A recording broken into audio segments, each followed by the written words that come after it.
Shkolla e mesme e lartë e mjekësisë Hysni Zajmi është themeluar në vitin 1984 me vendimin e Kuvendit Komunal të Gjakovës.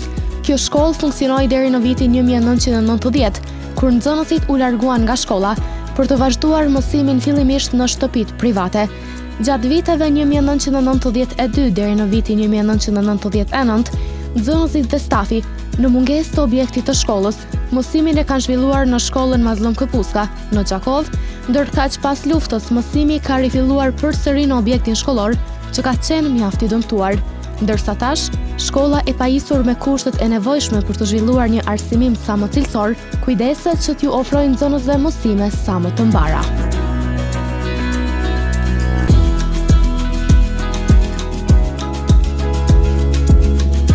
Përshëndetje dhe mirë se po takohemi në programin Shkollë Gjakove.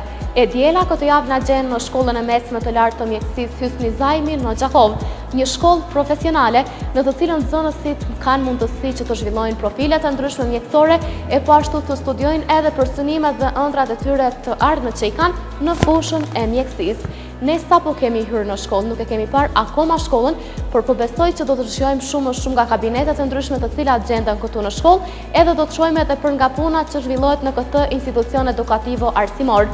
Ajo që ka mbetet nga ju është që të na ndiqni. Ne tash do të vazhdojmë me intervistën me drejtorin. Intervistën e parë në këtë institucion edukativo arsimor me përkatësisht në shkollën e mesme të lartë të mjekësisë Hysni Zajmi në Gjakovë, do ta zhvillojmë me drejtorin e shkollës Gjok Tahiri. Përshëndetje drejtor. Përshëndetje. Faleminderit që më ardhur për vizitë. Faleminderit shumë nga ana juaj drejtor për pritjen. Kur flasim për pjesën e udhëheqjes, çfarë konsideron ju si prioritet ose si gjën më të rëndësishme në mënyrë që nxënësve dhe mësimdhënësve t'ju ofrohet një arsimim sa më cilësor këtu në shkollë? Prioriteti i shkollës është rritja e cilësisë në arsim dhe rritja e rezultateve të nxënësve, sidomos e suksesit të nxënësve, pra mësimdhënia dhe mësimzënia. E gjithmonë synojnë që rezultatet në fund të vitit shkollor të jenë më të mira se sa vitet paraprake. Pra gjithmonë synojnë përmirësimin e rezultateve dhe infrastruktura shkollore. Këto dy janë gjërat kryesore të cilat gjithmonë përpjekemi që çdo vit të përmirësohen, sepse infrastruktura shkollore i mëson nxënësat që të kenë një rezultate më të mira dhe sukses më të mirë. Si siguroheni që mësimi praktik që zhvillohet në shkollë, duke qenë si ju vetë se i keni edhe kabinetet të ndryshme, të jetë si ndihmë edhe për sfera të ndryshme të cilat nxënësit do t'i ndjekin në të ardhmen e tyre në profesionet e tyre të së ardhmes? Me qenë se jemi shkollë profesionale e mjekësisë, atëherë që vizioni i shkollës dhe misioni i shkollës është që nxënësit të përgatiten për tregun e punës. Do thotë, nxënësit e shkollës së mjekësisë duhet të jenë konkurrent me moshëtarët e tyre të regionit, po edhe të Bashkimit Evropian. Andaj për të arritur këtë sukses ose këto rezultate, gjithmonë prioritet duhet të jepet praktikës profesionale. Pra në bazë të kurrikulës ose të plan programeve, klasët e 10-ta, 40% i përkushtohet praktikës profesionale, 60% mësimit teorik. Në klasën e 11 kemi 50% mësim teorik, 50% mësim praktik, ndërsa në klasën e 12 60% i përkushtohet mësimit praktik dhe 40% mësimit teorik. Sa ju ofron shkolla mundësi nxënësve që të gjithë mësimet e tyre që i zhvillojnë në teori, edhe sa i plotëson shkolla të gjitha kushtet që mësimet të ndryshme të cilat mësohen në teori të zhvillohen edhe në praktik? Mësimi teorik mbahet pas një problem në shkollë. Pra do thotë janë të gjitha kushtet e plotësuar për mësimin teorik, të gjitha klasët, pothuajse kemi të pajisura një numër prej tyre me televizor, ndërsa një numër të tyre janë të pajisur me projektor dhe mjetet e tjera përcjellëse infrastrukturore të nevojshme për zhvillimin e procesit mësimor. Ndërsa pjesën e praktikës, klasët e 10-ta dhe klasët e 11-ta, po foli për bashkëpunëtorin profesionale të infirmërisë, i realizojnë në objektet e shkollës, ndërsa në klasën e 12 i realizojnë në Spitalin Regional i Sagrezda. Po ashtu edhe profile tjera mësimore, pra siç është drejtimi teknik i dhëmbëve, të gjitha planet edhe programet e tyre të praktikë profesionale i realizojnë në kabinetin e stomatologjisë. Do thotë i plotëson të gjitha kushtet edhe kriteret për mirëmbajtjen e praktikës profesionale. Po ashtu edhe klasët tjera, pra klasët e 11-ta, kanë infrastrukturën më thonë që jo shumë të mirë, po të mirë për realizimin e praktikës profesionale brenda shkollës. Mirë po, jo e shihni thashti që shkolla ka evolu, nuk është më shkolla se ka qenë përpara, edhe me thonë vërtetë neve ballafaqohemi me mungesë të objektit shkollor për realizimin e të gjitha aktiviteteve që duhet kryen brenda shkollës. Pra kryesisht kam fjalën për kabinetin e infirmërisë, kabinetin e shkencave të natyrës, fizikës, kimisë, biologjisë dhe kabinetet e tjera përcjellëse. Drejtori vetë se cekët që nxënësit e klasëve të 12-ta praktike natyre profesionale nuk e zhvillojnë vetëm në shkollë, por edhe në institucionet e tjera shëndetësore. Por si priten nxënësit nga institucionet shëndetësore kur flasim në nivelin lokal, në nivelin e komunës së Gjakovës, e janë të mirëpritur? Neve kemi një memorandum të bashkëpunimit shumë të mirë me Spitalin Regional, gjë që i falenderoj atash mëse po mi Petrastin e falendru, kështu që jo vetëm nxënësit bashkëpunëtorët të profesorët e informisë, po edhe të profileve të tjera, si që në drejtimi i pediatrisë, laboranti mjekësor, drejtimet të tjera e realizoj praktikën jashtëzakonisht mirë në Spitalin Regional, ku ju ka jap një mundësi gjithë nxënësve që ato kushte që kanë spital t'i ofrojnë edhe nxënësve për kryen e praktikës profesionale. Edhe besoj që nxënësat pas kryes praktikës të gjithë janë të aftë që ato që kanë brenda kurrikullës pra të realizojnë edhe në praktikën profesionale, ose të jenë të zotët për kryen ose për gjetjen e vetes në tregun e punës. Drejtori në vetë se cekëm që shkolla përkujdeset që zhvillimi profesional i nxënësve të jetë sa më i mirë, por kur jemi te zhvillimi profesional i mësimdhënësve, si e mbështet shkolla këtë pjesë? Sfidë e kurrikulës së re të Kosovës është edhe profesionalizmi i mësimdhënësve. Neve me qenë se jemi shkollë profesionale, si jetë kemi performuar shumë mirë, nuk kemi pas mungesa, sidomos të mësimdhënësve të drejtimeve për klaset e mjekësisë, sepse drejtoria e arsimit e ka bërë një punë jashtëzakonisht shumë të mirë, u gjatë verës ka konkurse plotësuese për realizimin e mungesave të mjekëve, sidomos sepse në shkollën tonë mjekët po punësohen, po rrinë 2 muaj, 3 muaj ose 4 muaj, edhe me njerëz që hapin konkurse të tjera, ata po shkojnë në vendet e tyre të punës, sepse ata edhe zotën edhe shkollën nuk e kanë kryer për mjekësi, për me dhënë mësim, po kanë kryer për shërbimet e tjera mjekësore, edhe ata po punësohen atje. Edhe me ligjin e ri të pagave, që është realizuar para 2 viteve, i ka prek shumë, sidomos mësimdhënësit e drejtimeve mjekësore, ku ata kanë të drejtë nëse punojnë si punë sekondare të ne mi mbajt vetëm 4 orë. E kjo punë shkakton shumë të lashë në mirëmbajtjen e procesit mësimor. Sepse po duhet një numër jashtëzakonisht i madh i mjekëve për me kryer gjitha detyrat dhe obligimet që dalin prej kurrikullës së Kosovës. Drejtor, nëse kalojmë pak nga pjesa e nxënësve, sa nxënës ka shkolla juaj? Shkolla jonë momentalisht e kemi 902 nxënës. Po foli vetëm për brenda shkollës tonë. I kemi edhe 2 punkte, ose paralele të ndara të mjekësisë, që është paralele në Rogov, që ka klasën e 11 dhe klasën e 12, si dhe paralelet në Jonik, që ata në shkollës tonë, kemi një ku është ta paralele tje me një memorandum të bashkëpunimit në mes të 2 kryetarëve. Kryetarit të atëhershëm të komunës së Jonikut dhe kryetarit të tashëm të komunës së Gjakovës, zotit Ardian Gjini. Edhe shkolla performon shumë mirë edhe atje, ka numër të mjaftueshëm të nxënësve. Në shkollën atje janë diku 94 nxënës në Jonik që ndjekin mësimit të rregullta. Për fat mirë praktikën profesionale edhe ata realizojnë me nxënës ato në Spitalin Regional Isa Grezda. Drejtor, si e shihni ju përgatitjen e nxënësve ose sa janë ata të gatshëm që të aplikojnë në shkollën e mesme të mjekësisë dhe të bëhen nxënës të shkollës? Sa shprehin ata gatishmëri?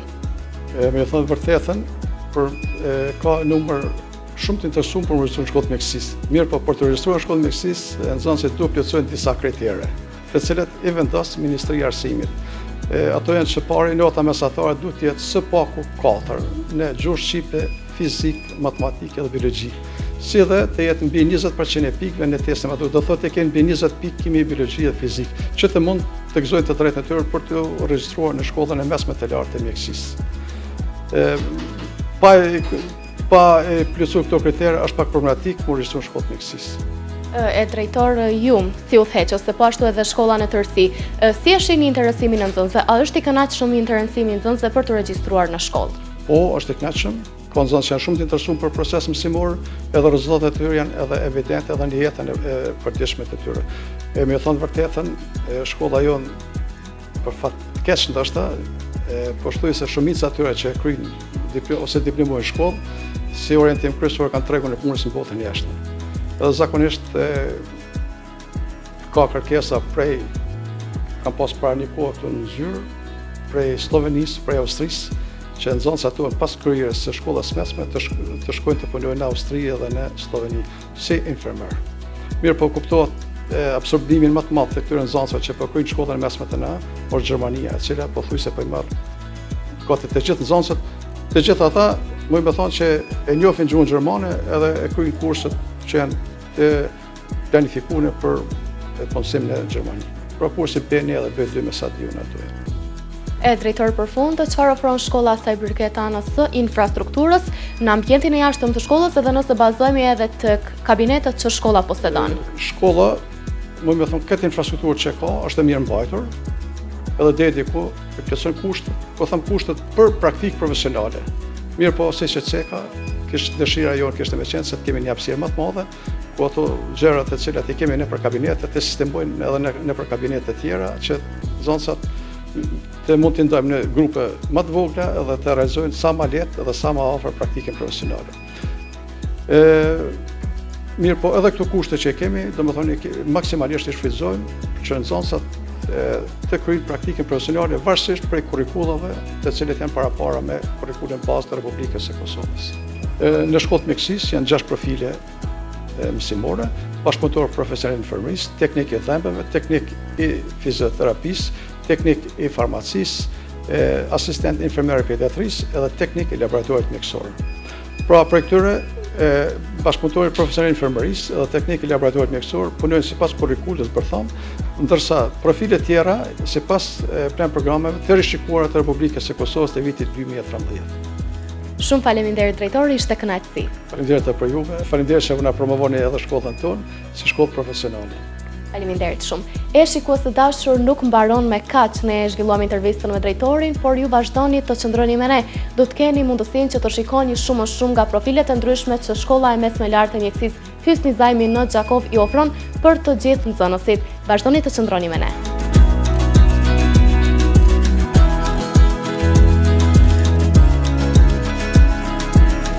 Ndihmë për nxënësit në këtë institucion është edhe psikologja e shkollës, e cila ka gjithmonë derën e hapur për nxënësit, kurdoherë që ata kanë nevojë për të shprehur shqetësimet e tyre.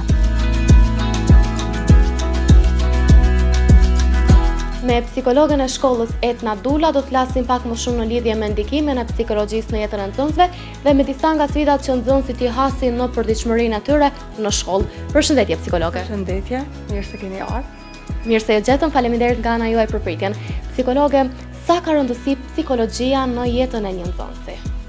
Atëherë, në shkollën tonë, unë jam psikologe e shkollës, por njëkohësisht jam edhe mësimdhënëse e lëndës së psikologjisë, ku në të dyja rastit përpiqem që edhe nëpërmjet mësimdhënies që t'rregoj, që ofroj nxënësve një qasje të duhur në raport me lëndën e psikologjisë dhe rolin e psikologut dhe njëkohësisht t'i ndihmoj ata që thjesht mos marrin një hori, të cilat përkojnë me një hori shkollore dhe për vlerësimin e tyre, po t'i përgatisim ata edhe për jetë, edhe për të ardhmen e tyre. Roli i psikologut, sidomos në jetën e të rinjve, është jashtëzakonisht i madh dhe i rëndësishëm, duke marrë parasysh sfidat të cilat ata kalojnë, peripetit jetësore, që kanë të bëjnë me zgjedhjet e tyre akademike, profesionale, por edhe ankthi emocional, i cili lidhet me të ardhmen e tyre, dhe ata kanë një derë të hapur që gjitha këto sfida dhe mënyrën se si ata të ballafaqohen me to, ti përballojnë ma lehtë dhe gjejnë rrugën e duhur. Psikologe, duke qenë si ju vetë se i cekët edhe disa nga sfidat që nxënësit i hasin pak më shumë, por kur jemi tek pjesa e shkollës, pra tek pjesa e mësimit dhe arsimimit, kur nxënësit trokasin në derën tuaj, cilat janë disa nga sfidat që ata ju tregojnë pak më shumë në lidhje vetëm me aspektin e shkollës? Në aspektin e shkollës, ju thash edhe më herët që ata janë shumë të preokupuar për rezultatet e tyre të larta, që përkojnë me arritjet e tyre për të ardhmen në aspektin akademik, por edhe probleme tjera emocionale të cilat shfaqen karshi këtyne përgjegjësive që ata kanë, probleme emocionale të rëndomta që kanë të bëjnë me ankthin, që kanë të bëjnë me shenjat të vogla depresive, që vinë si rrjedhoj e sidomos e stresit në raport me përgjegjësitë e tyre që kanë qoftë në familje, qoftë në shkollë, apo dhe ata kudo që ndodhen, që kemi nxënësa dhe që punojnë. A janë nxënësit lehtë të cilët mund të flasin edhe të vinë tek ju? A shprehin ata vetë gatishmërinë? Domethënë, a janë ata të gatshëm që të vinë edhe të komunikojnë me ju në mënyrë që ju të ndihmoni shumë më shumë në lidhje me zgjidhjen e problemeve të ndryshme të cilat ata i kanë për momentin? Në fakt kemi shumë progres nga vitin e vet. për shembull, po të flasim para 3 viteve ku për herë të parë ka marrë titullin edhe si psikologe e shkollës, ka qenë më e vështirë ndoshta deri tek vendisimi i nxënësave që nuk është turp me ardhmë me truki deri tek në derën e psikologut, nuk është turp me i pa bashkëmoshatarët se automatikisht do me thonë na nëpërmjet të rive përpiqemi sot që të thyem atë zinxhirin e paragjykimeve në raport me rolin e psikologut dhe a duhet patjetër të kemi një problem, një sfidë madhore që shkojmë të rokasim tek psikologu. Sot, në ditët e sotme kemi numër të konsiderueshme të madh të nxënësve, të cilët pa hezituar, pa e pasur këtë kompleksin a duhet më shikoj dikush që po shkoj apo duhet kem patjetër një problem të madh që shkoj tek psikologja. Sot kemi normalisht progresi gjithmonë është i mirëseardhur edhe tutjet, por unë konsideroj që hallka e zinxhirit paragjykimit fillon me gjenerata të reja dhe këtë përpiqemi që t'i vëdësojmë dhe njëkohësisht kërkojnë ndihmë psikologjike nëse mund ta quaj pa hezituar. Shumë faleminderit psikologa dhe është shumë kënaqësi të dëgjojmë edhe për ne të gjithë gjeneratat e reja që jemi që ju gjithmonë përpiqeni që të na ndihmoni që të jemi sa më të hapur dhe sa më të lirë që të komunikojmë me ju dhe të mos i mbajmë ndjenjat tona të mbyllura sepse padyshim që jo vetëm ju që keni përjetuar dhe keni kaluar në sfida të ndryshme se jeni edhe me moshë më të mëdhenj se ne, do të keni mundësinë që të na ndihmoni edhe neve në sfida të ndryshme të cilat po kalojmë, qoftë në aspektin personal, ndoshta edhe në aspektin profesional në etapat e ndryshme shkollore. Faleminderit nga ju për promovimin dhe dashta me shtu diçka duke kontribuar si shkollë mirëqenjen emocionale psikologjike të nxënësve, ne kontribuojmë në të ardhmen e tyre. Shumë faleminderit, ishte kënaqësi. Faleminderit edhe.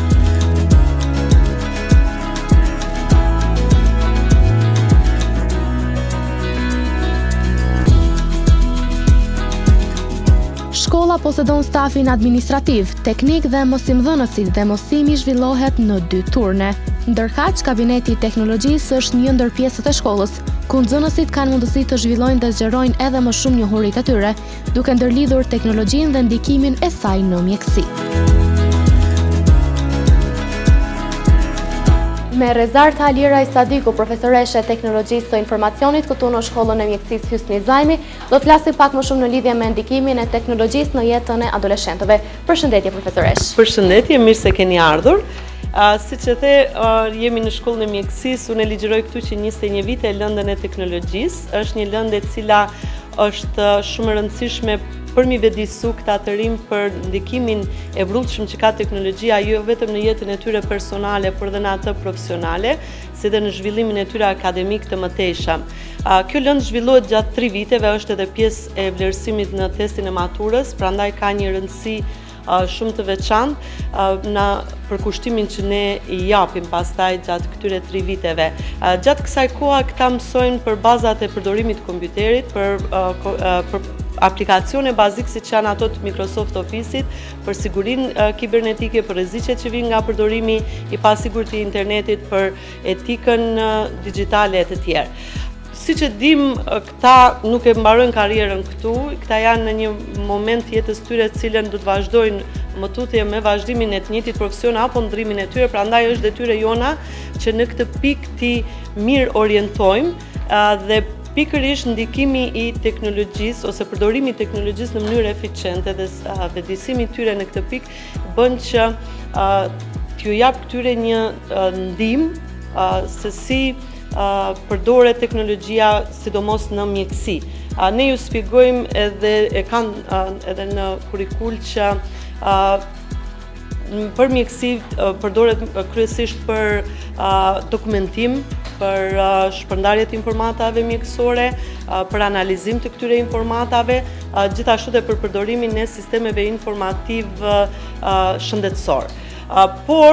Por, siç e thash, gjatë këtyre 3 viteve të shkollimit, këta nuk mësojnë në lëndën e informatikës vetëm si t'i përdorin software-et dhe hardware-in, por ne kemi dhe një modul shumë të rëndësishëm që është moduli i orientimit në karrierë, i cili mbahet po ashtu gjatë 3 viteve brenda lëndës së tikut, moduli i cili i bën këta të njohin vetveten, të njohin aftësitë që i kanë dhe të bëjnë një plan personal për zhvillim të mëtejshëm në karrierë. Është pikërisht ky kombinim mes teknologjisë, aftësive teorike dhe praktike në përdorimin e teknologjisë dhe orientimit të drejtë në karrierë që ju jep këtyre atë sigurim për të marrë vendime të sakta për atë se çka do të bëjnë më tutje, qoftë në shkollimin e mëtejshëm, në drejtimin e mjekësisë apo drejtime të tjera, por qoftë edhe për të qenë të gatshëm për tregun e punës vendor dhe atë ndërkombëtar. Në pikpamjen tuaj ose në perspektivën tuaj si mosimdhënëse ose si profesoreshe e degës ose lëndës së teknologjisë këtu në shkollë, sa shihni ju që kjo lëndë ka ndikim në jetën e nxënësve? Ju vetë se e thatë që në etapat e tjera profesionale të nxënësve, teknologjia ka një ndikim të jashtëzakonshëm, duke parë që edhe po zhvillohet shumë e më shumë, është me vrull zhvillimi i saj, por a e shijojnë nxënësit këtë pjesë dhe sa e gjejnë ndihmes përdorimin edhe mësimin e hapave të ndryshëm sa i përket degës së teknologjisë? Lënda këta në maturant, në fakt, por edhe prej klasës së 10 edhe në vazhdim, unë e shoh që secilën herë ka një vetëdijsi më të madh të rinjve në përdorimin pozitiv të teknologjisë. Ka ndikim të madh në jetën e tyre, qoftë edhe ato ndikimet negative të cilat ne mundohemi t'i vetëdijsojmë edhe t'i largojmë, por kanë filluar që këta të rinj të përdorin aplikacione nga më të ndryshmet edhe jashtë atyre që janë të paraparë në kurikul, për shkak se kurikula pak na kufizon. Këta kanë një kreativitet shumë të gjerë për sa i përket përdorimit të aplikacioneve, sidomos me zhvillimin edhe të inteligjencës artificiale. Kjo është bërë një sfidë më veti për këto gjenerata, ama unë e shoh që interesi i tyre është i jashtëzakonshëm. Është interesi i përdorimit të teknologjisë jo vetëm për argëtim, jo vetëm për të kaluar kohën e lirë, por edhe për të mësuar, për të zhvilluar, për të hulumtuar, për të gjetur mundësi të tjera, qoftë të shkollimit, qoftë të trajnimit, qoftë edhe të avancimit të mëtejshëm në karrierën e tyre. Dhe për fund, profesoresha, do të kishit ju ndonjë këshill që do t'ju drejtoni nxënësve në mënyrën e përdorimit sa më të drejtë të teknologjisë, qoftë për aspektin personal, po ashtu edhe për profesional? Po patjetër. Këto janë këshillat të cilat nxënësat e mi dëgjojnë në përditshmëri, por ajo çka dua t'ju them është që përdoreni teknologjinë, mos e lini teknologjinë t'ju përdori juve. Shumë faleminderit profesoresh, ishte kënaqësi, sukses të tutje. Faleminderit edhe juve.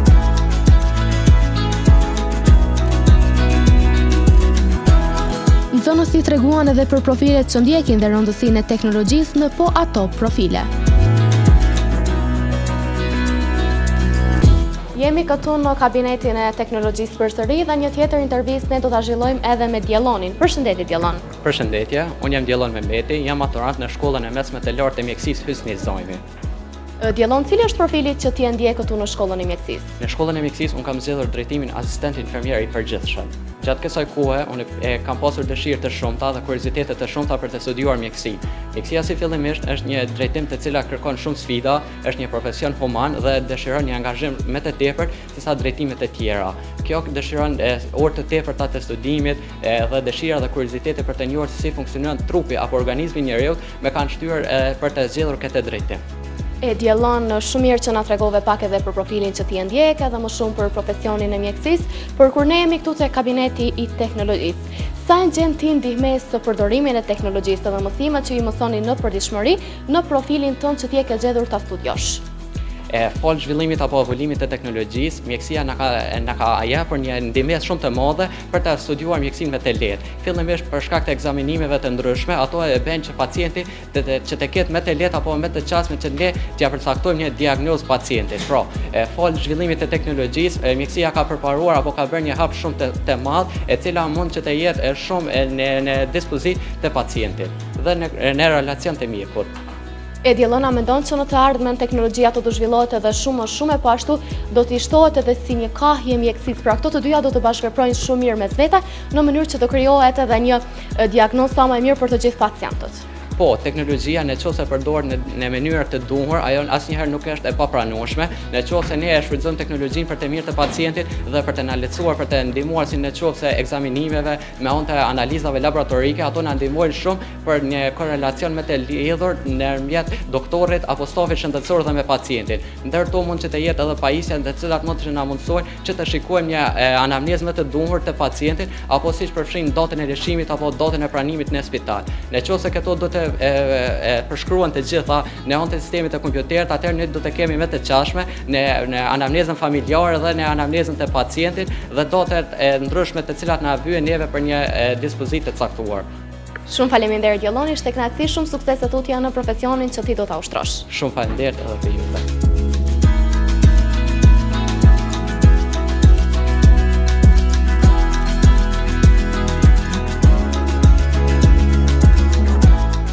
Një ndër profilet në shkollën e mjekësisë është edhe fizioterapia, ku nxënësit kanë mundësi që në kabinetin e fizioterapisë të zhvillojnë praktikën dhe të përgatiten për hapat e më të tjeshëm në karrierën e tyre.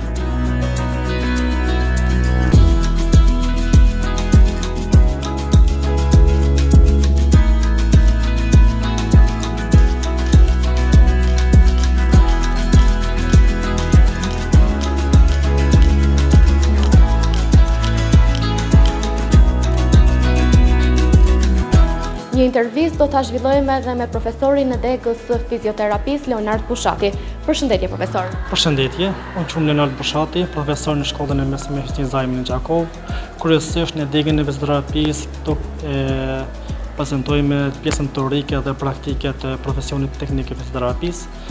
Pas titrit veçor, kryesisht nxënësit e aftësohen për përdorimin në radhë parë të elektroterapisë, si edhe të kinesterapisë. Pra, praktika profesionale është ndarë në dy pjesë kryesore. Terapia fizikale, e cila të përfshin pjesën e cila përdoret për elektroterapia, pastaj ultrazëri, tensi, dinamikët, pastaj kemi shokëve në terapie dhe përdorimi i instrumenteve për matje në kënd të lëvizshmërisë, që është kiniometria. Dhe pjesa tjetër kryesisht ka të bëjë me kinezoterapinë apo aplikimin e lëvizjes, ku domethënë te një pacient duhet të arrihet forca, qëndrueshmëria, stabiliteti, ecja, po domethënë edhe transferimi i pacientave të cilat kryesisht janë me sëmundje të rënda, ndoshta ndonjëherë edhe me invaliditet, dhe transferimi i tyre në karroca invalidore është më rrallë. Profesor, cilat janë disa nga metodat që ju përdorni në terapinë fizikale ose në fizioterapi, të cilat ju ndihmojnë shumë nxënësve jo vetëm tash që janë në shkollë, por që do t'ju ndihmojnë edhe në të ardhmen e tyre? Kryesisht nxënësit tanë pjesën e parë pra të praktikës e zhvillojnë në shkollën tonë, pra në kabinetin profesional, pasi që ka edhe me parë përdorimin në aplikimet të elektroterapisë dhe të rrymave. Pastaj më vonë pra këta nxënës do ta mbajnë praktikën edhe në Spitalin Regional Isa Grezda, kur do të jenë domethënë drejt për drejt me aplikimin e këtyre metodave tek pacientët me sëmundje dhe patologji të ndryshme. Kjo domethënë më tepër i jep atyre edhe kreativitet dhe domethënë i jep atë sigurinë që në të ardhmen pra kryesisht të trajtojnë edhe pacienta. Pasi domethënë shkolla mesme profesionale i përgatit këta nxënës për tregun e punës. Profesor, duke qenë se dhe ju vetë keni ndjekur rrugën e fizioterapisë, cilat do të ishin disa nga sfidat që ju do t'i konsideroni që me të vërtet do duhej që shteti t'i merrte parasysh në mënyrë që nxënësve t'ju ofrohej një arsimim sa më cilësor në degën e fizioterapisë? Pra, siç e thekë edhe nxënësi paraplak, pra kryesisht në komunën tonë Gjakovës, mirë po edhe në shtetin e Kosovës, më kryesisht kemi mungesë të studimeve post, domethënë universitare, pastaj sidomos mungesa e akreditimeve të këtyre fakulteteve ka bërë që nxënësit ndonjëherë edhe të kenë atë bindjen që nuk mund të arrijnë atë çfarë domethënë e kanë planifikuar. Kështu që kjo domethënë mbetet një ndër sfidat më të mëdha pra të nxënësve, pra pas përfundimit të shkollës së mesme. Një sfidë tjetër është domethënë edhe konkurrenca e madhe, të cilën pra ne e kemi në shtetin tonë, si edhe avancimi i tyre domethënë nëpërmjet bursave që të mësojnë metoda sa më domethënë kreative në të ardhmen jashtë domethënë shtetit të Republikës së Kosovës. A mendoni që në të ardhmen do të ketë përmirësime sa i përket kësaj pjese? A mendoni që do të shtohen edhe më shumë fakultetet e fizioterapisë, të cilat do të ndikojnë pozitivisht në mësimet të nxënësve për të ardhmen? A mendoni se do të ketë përmirësime në të ardhmen? Ne shpresojmë që do të ketë domethënë përmirësime në të ardhmen, mirë po duke ditur se në Kosovë kemi edhe shumë shkolla dhe universitetet private, ndoshta ky është një faktor I cili pra me tepër edhe profesorët, asistentet pra po I shtyn që të shkojnë më tepër nga pjesa pra private. Dhe ne për shkolla private dhe universitetet private dim se kosta është shumë I lartë të mënyrë studimeve. Kjo ndonjëherë pra I bën që nxënësit të neglizhojnë këtë pjesë dhe të zgjedhin një profesion tjetër ose fare të mos e vazhdojnë studimet pra universitare. Shumë faleminderit profesor, atëherë shpresojmë që të bëhet më e mira dhe nxënësve t'ju ofrohet një arsimim sa më cilësor, sidomos nxënësve që ndjekin degën e fizioterapisë. Shumë faleminderit. Faleminderit edhe nga ju.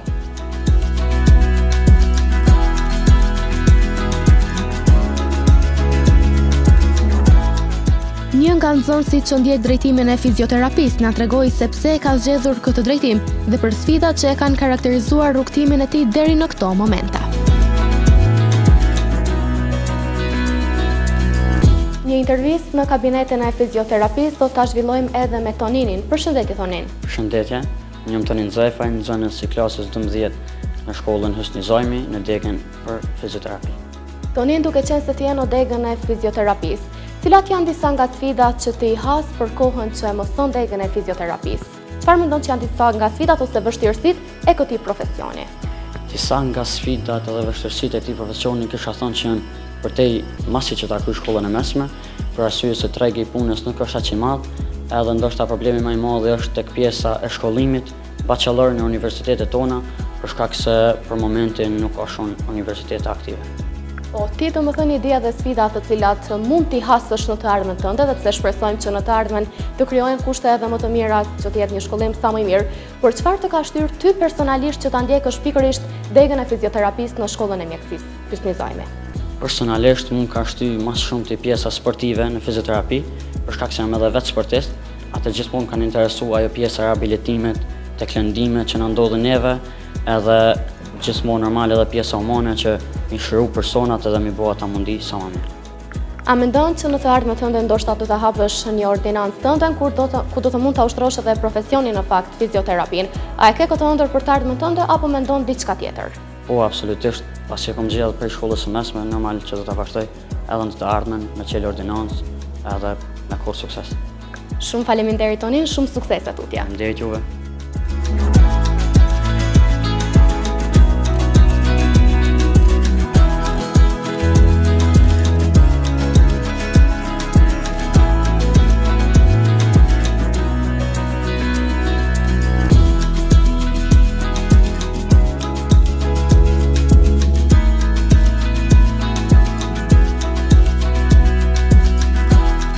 Dega e stomatologjisë funksionon po ashtu në këtë institucion edukativ arsimor, në një kabinet të pajisur me kushte mjaft të mira, për t'ju siguruar nxënësve një mësim sa më të mbarë dhe praktik të duhur për studimet e më tutjeshme.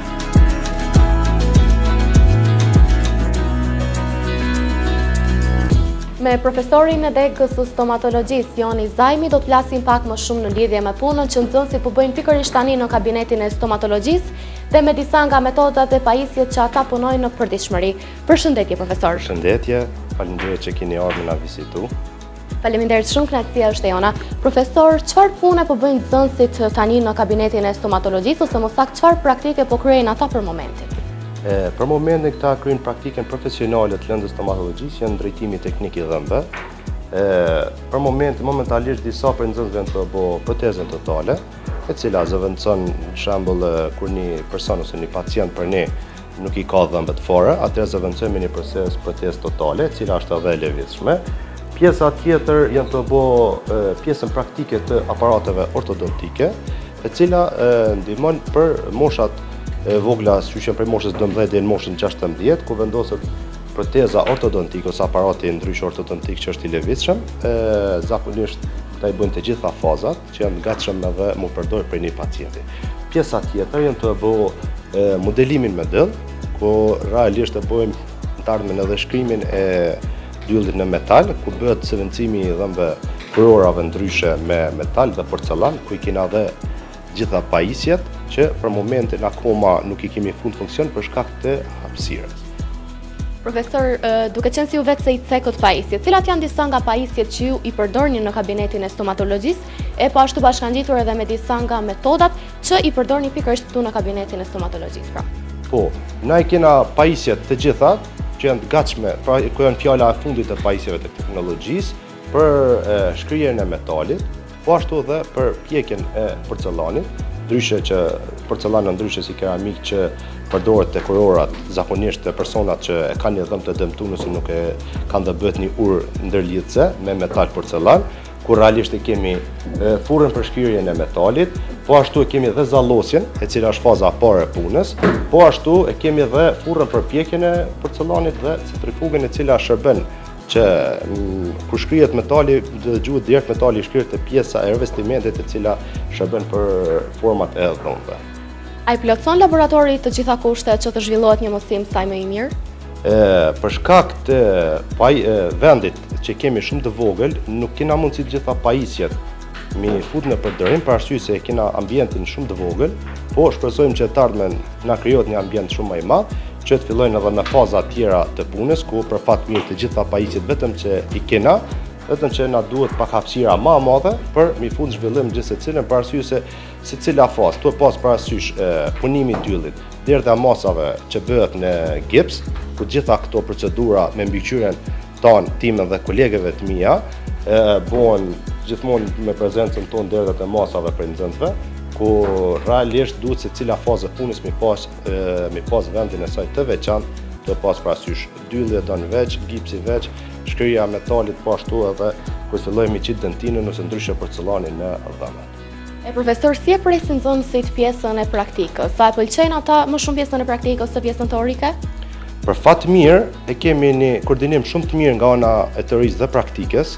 Për fat të mirë nxënësat nuk është që mungojnë, janë thuajse aktiv shumë në pjesën e praktikës, gjithmonë janë aktiv dhe për fat të mirë kemi nxënësa që janë shumë përgatitur, me thonë madje shumë talenta janë, tu i pas parasysh të dyja gjinit, për fat mirë që nuk i kemi gjinit të ndonë në këtë rast që supozoj femnat të jenë më përgatitur nëse djenë, përkundrazi, janë barabartë në punë, për fat mirë rezultatin që na dojmë vetë se e kena. Profesor, sa ju ofrohen nxënësve mundësi që punën e tyre praktike ta zhvillojnë edhe në vende të tjera përveç shkollës, pra edhe në institucione të tjera shëndetësore? A ju ofrohen nxënësve mundësi? Po, nxënësat e kanë obligative, pasi ta përfundojnë klasën e 12, e kanë obligative që ta bëjnë dhe praksin 6 mujore në ambulantën e shtetit, që për fat mirë kemi një bashkëpunim shumë të mirë me ta. Gjatë viteve paraprakët shkollimit nuk kemi drejt, për arsye të punës që i kanë ordinancën e shtetit që e kena, për ndryshe janë aktiv gjatë gjithë kohës dhe gjitha punimet që këta i bojnë, sidomos sot që janë të e praktiku punën e tëne, janë të gatshme që mundën të ardhmen pretendojmë kur të kena hapësira më të madhe, pretendojmë me punu edhe për pacienta direkt. Normal, me shuma simbolike, është edhe ndryshe një vullnes shumë më i madh për simbolik për nxënësat, ku e dinë që një punim që janë të bëjë për një pacient është puna shumë më e mirë për tyne dhe vullneti është shumë më i madh për punë. Shumë faleminderit profesor, ishte kënaqësi. Faleminderit juve, ishte kënaqësi edhe për mua.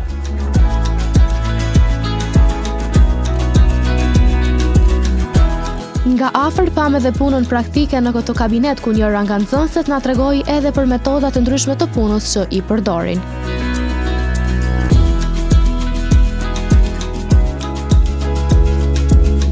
Një tjetër intervistë ne do ta zhvillojmë këtu në kabinetin e stomatologjisë, kësaj radhe me Yllianën. Përshëndetje Ylliana. Përshëndetje.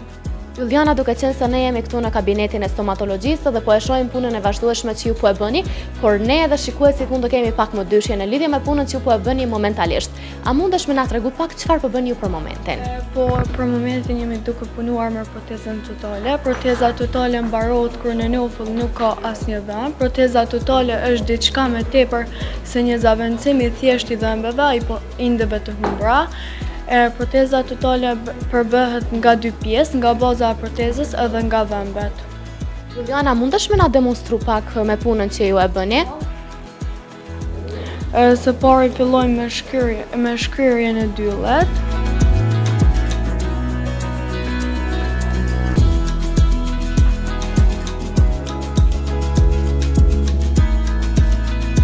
Shumë mirë, Ylliana, sa ju pëlqen juve kjo puna praktike këtu në kabinet? Cilën e parapëlqen ti pak më shumë?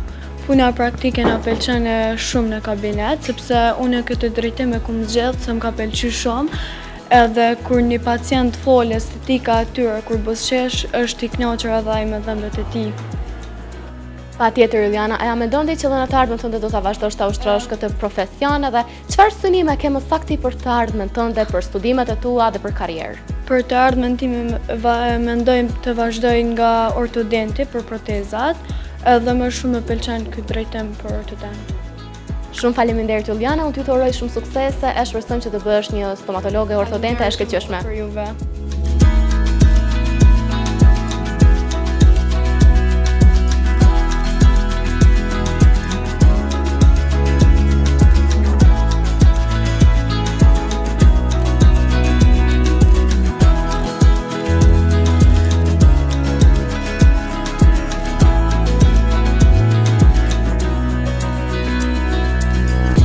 I pajisur me mjetet e nevojshme për një praktikë sa më adekuate për nxënësit është edhe kabineti I infermierisë, ku nxënësit kanë mundësi ta realizojnë praktikën në kabinet, duke mësuar edhe më shumë për profesionin e infermierit.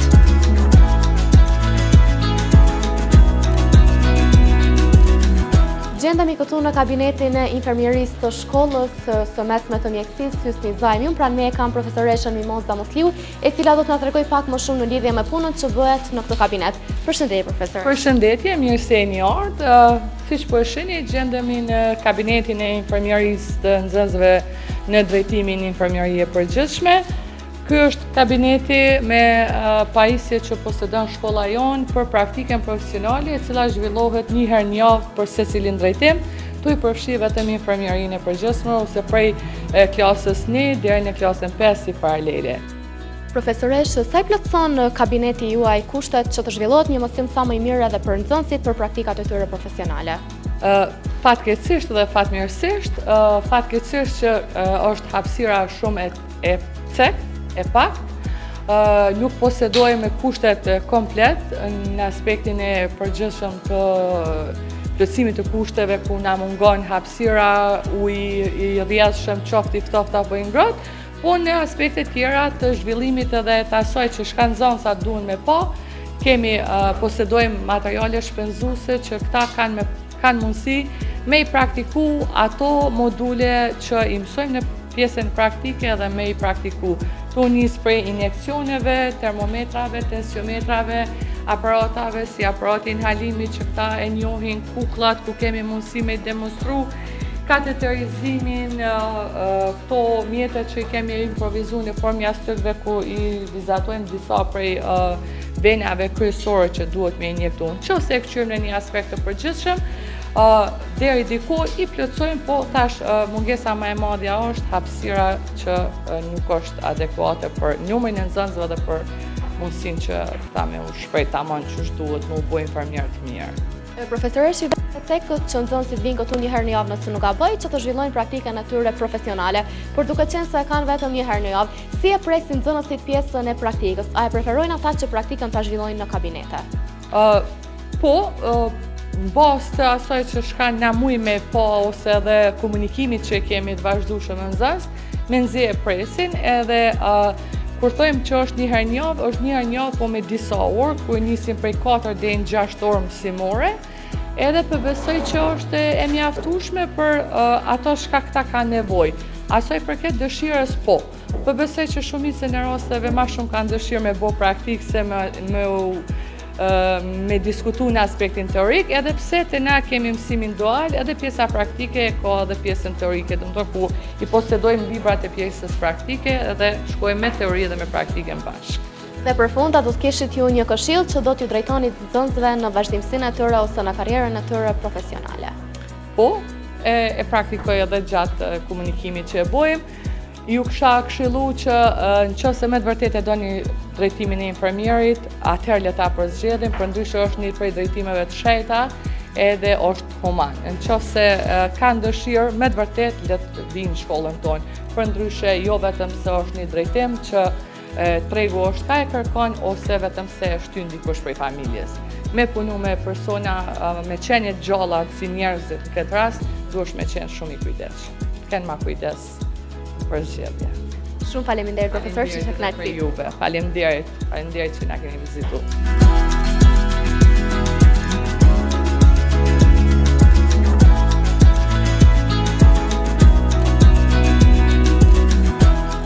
Nxënësit na treguan edhe më shumë për profilin e përzgjedhur si dhe për ambiciat që kanë në këtë profesion. Një intervistë tjetër këtu në kabinetin e infermierisë ne do ta zhvillojmë edhe me Riadin. Përshëndetje Riad. Përshëndetje, unë quhem Riad Marsori dhe jam në drejtimin e infermierisë profesionale të përgjithshme në shkollën Hysni Zajmi në klasën 11-4. Riad, çfarë të ka shtyrë që ta zgjedhësh pikërisht drejtimin e infermierisë? Drejtimi i infermierisë gjithmonë ka qenë si ambicia imja edhe në kohët më të mëparshme. Dhe më thonë që nga infermieria është një profesion i cili është mjaft frymëdhënës, edhe që mundet dhe më thonë u vazhdu edhe në studime më të tjeshme, dhe më thonë studimi i infermierisë dhe mjekësisë në përgjithësi është një studim mjaft ambicioz dhe që duhet punuar shumë për të arritur dhe më thonë në nivele sa më të larta të studimit. Riad, a mund të na tregosh nëse keti disa nga sfidat që ti ndoshta po i has tani që je duke studiuar, je në vitin e dytë, je në klasën e 11, por a keti disa nga sfidat që po i sheh gjatë kohës së mësimeve, edhe a mendon që ndoshta në të ardhmen do të ketë sfida nëse ti e sheh edhe tregun e punës në shtetin tonë? Disa nga sfidat mund tjetë edhe për shembull praktika profesionale, mirë po me që ne kemi pajisje të ndryshme, përveç hapësirës që na mungon, dhe më thonë matë madhe, ne kemi pajisje shumë të mira të cilat na ndihmojnë në zhvillimin e procesit mësimor të njësive teorike, dhe më thonë në mënyrë praktike, në mënyrë sa më cilësore dhe kualitative, gjatë që na ndihmon dhe më thonë të gjitha sfidat tona edhe në tregun e punës ose ndonjë ditë nëse jemi dhe më thonë në mënyrë fizike me njerëzit, na ndihmon shumë edhe në raportet për shembull infermier-pacientët e tjera. Dhe Riad, për fund, çfarë synon ti për të ardhmen tënde? Synimi im kryesor është domethënë arritja e studimeve bachelor në fakultetin e mjekësisë, domethënë doktor e mjekësisë, edhe më pastaj të zgjedhej specializimin i cili më përshtat më shumë. Shumë faleminderit Riad, unë ty të uroj shumë suksese. Faleminderit. Faleminderit shumë.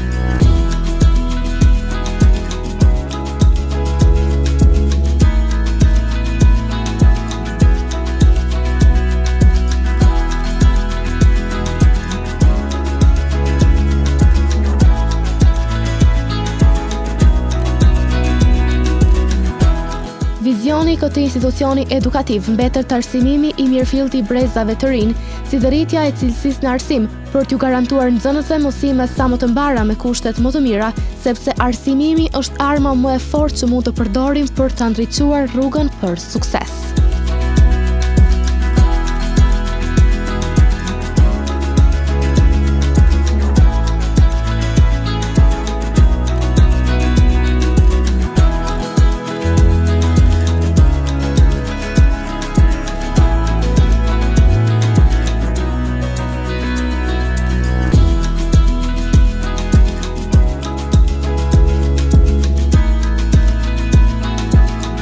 Vizituam këtë javë shkollën e mesme të lartë të mjekësisë Hysni Zajmi në Gjakov.